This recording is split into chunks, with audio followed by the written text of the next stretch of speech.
സാലംബ ഭുജംഗാസനം. അത് ഫസ്റ്റ് ചെയ്യാം. ഇതിങ്ങനെയാണ് ഇതിൻ്റെ പൊസിഷൻ. എൽബോ തറയ്ക്ക് ലംബമായിട്ടുള്ള കൈകൾ ഇങ്ങനെ കൈയുടെ മുട്ട് തൊട്ടുള്ള ഭാഗം തറയിൽ പതിച്ചു വെക്കുക. ശ്വാസമെടുത്ത്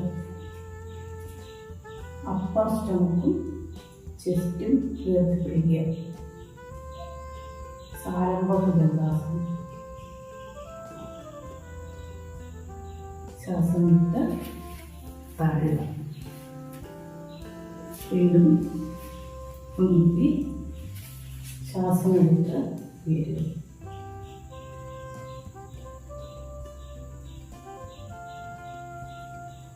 ശ്വാസം വിട്ട് താഴുക.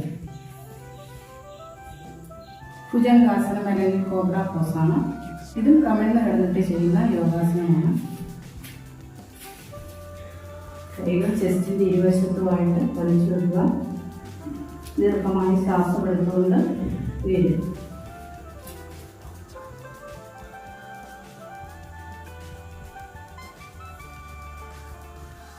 നോർമൽ ബ്രീത്തിങ് എക്സ്ഹേൽ ചെയ്ത് സാവധാനം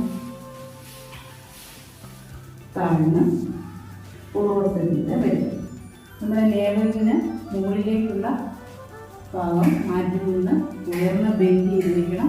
നോട്ടം മുകളിലേക്ക്. അത് കഴിഞ്ഞിട്ട് നമുക്ക് മകരാസനത്തിൽ റിലാക്സ് ചെയ്യാം. അടുത്തത് എക്സ്റ്റെൻഡഡ് കോബ്ര പോസ്.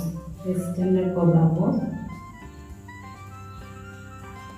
ശ്വാസം എടുത്ത്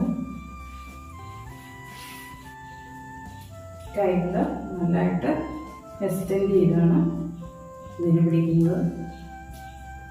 സാവധാനം ബ്രീത്ത് ഔട്ട് ചെയ്ത് താഴ്ത്തി മകരാസനത്തിൽ റിലാക്സ് ചെയ്യുക.